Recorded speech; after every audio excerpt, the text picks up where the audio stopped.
Bonjour à tous, bienvenue sur notre chaîne Apprendre avec moi. ស្វាគមន៍អ្នកទាំងអស់គ្នាសាជាថ្មីមកកាន់ channel រៀនជាមួយខ្ញុំអូខេប្រហែលមេរៀនកន្លងមកនេះយើងមិនសូវបានឃើញមុខគ្នាខ្ញុំអានអ្នកទាំងអស់គ្នាស្ដាប់នៅឬក៏និយាយអស់អ្នកគ្នាស្ដាប់ដូចមុនទេដោយសារខ្ញុំផ្ដោតសំខាន់លើសៀវភៅវិញណាដោយសារយើងមានសៀវភៅរៀនអញ្ចឹងអ្នកទាំងអស់គ្នាត្រូវទៅរៀនតាមសៀវភៅបានចាប់ទាន់ណាអូខេឥឡូវយើងចូលដល់មេរៀនទី6ដដែលទេប៉ុន្តែទំព័រថ្មីណាផ្នែកថ្មីណាគេដាក់ថា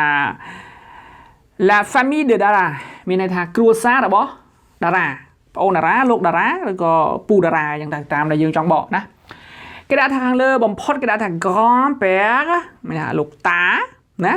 grand mère លោកយាយណា maman គឺម្ដាយអញ្ចឹងវាម្ដាយឪពុកវាប្រកាសជាមានម្ដាយឪពុកខាងម៉ាក់យើងនិងម្ដាយឪពុកខាងឪពុកយើងអញ្ចឹងដែលយើងអាចនិយាយបានថាគាត់ជាតាឬក៏ជាយាយណាយាយខាងម្ដាយយាយខាងឪពុកអូខេចឹងគេមើលយើងមើលមកគេដាក់ឲ្យខាងឆ្វេងដៃគេដាក់ថាខាងស្ដាំដៃគេដាក់ថាក្រងប៉ែក្រងម៉ែណាលោកតានិយាយប៉ែអញ្ចឹងយើងយល់ក្នុងរូបភាពហ្នឹងគឺគេចង់បញ្ជាក់អំពីមេធាងគ្រួសារអូខេអញ្ចឹងបន្ទាប់មកពុកនេះនៅពេលដែលម៉ាម៉ងយើងនិងប៉ាប៉ាយើងរៀបការមួយគ្នាទៅយើងបានប្អូនប្រុសប្អូនស្រីមានបូផាមានតារាមានដាលីនមានភីរ៉ូមអីចឹងទៅណាចឹងនេះគឺជាមេធាងគ្រួសារឬក៏ជាគ្រួសារមួយណាបណ្ដុំនៃគ្រួសារអូខេចឹងអត់មានពិបាកទេអ្នកនេះអាចគូចឹងមកណាគូចឹងផ្ញើមកខ្ញុំមកជួយមើលឬក៏មិនបាច់ក៏បានដែរវាស្រួលពេកចឹងណាអញ្ចឹងខាង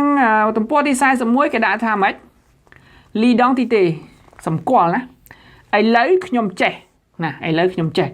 ចឹងគេសម្គាល់ណាអេគេអ្នកនេះមើលតាមគេដាក់ថា évaluation មានន័យថាវាតម្លៃអញ្ចឹងក្នុងទំព័រទី41នេះគេឲ្យអ្នកនរគ្នាវាតម្លៃខ្លួនឯងថាខ្លួនឯងចេះអីណារៀន6មេរៀនហ្នឹងចេះស្អីខ្លះ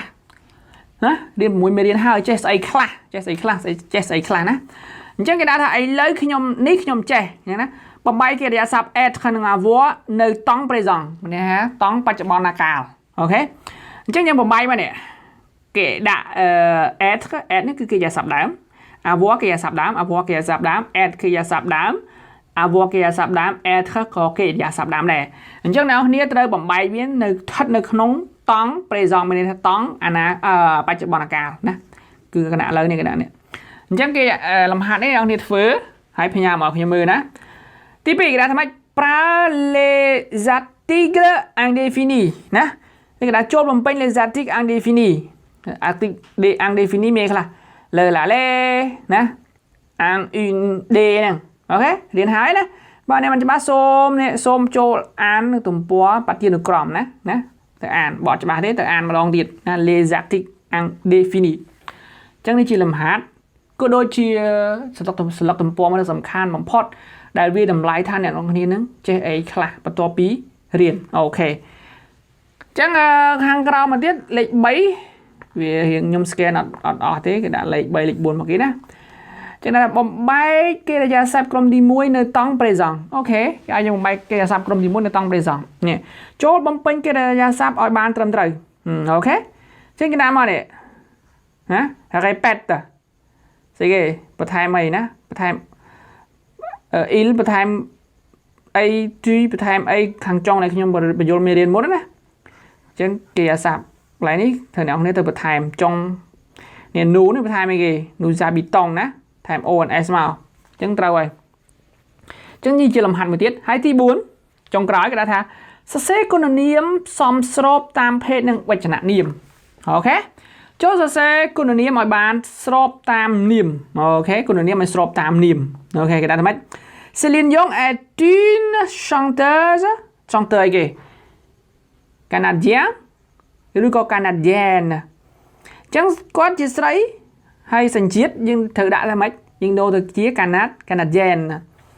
ពិសិដ្ឋអេតារាពិសិដ្ឋសុងអីគេអញ្ចឹងអានេះស្រួលទេគ្រាន់តែដូរនេះអានាមខាងក្រោយនេះតាមវចនៈនេះមកណាតាមវចនៈនាមហ្នឹងមកអ្នកគ្នាខ្ញុំគិតថាអ្នកគ្នាអាចធ្វើបានអូខេអញ្ចឹងមេរៀននេះស្លឹកទំព័រទី41នេះសំខាន់ណាហើយខ្ញុំនឹងកែស្លឹកទំព័រនេះហើយខ្ញុំនឹងផុសនៅលើ page ដើម្បីឲ្យអ្នកគ្នាបានដឹងថាចម្លើយរបស់វានឹងអីគេអូខេអញ្ចឹងយើងប៉ុណ្ណឹង Merci à demain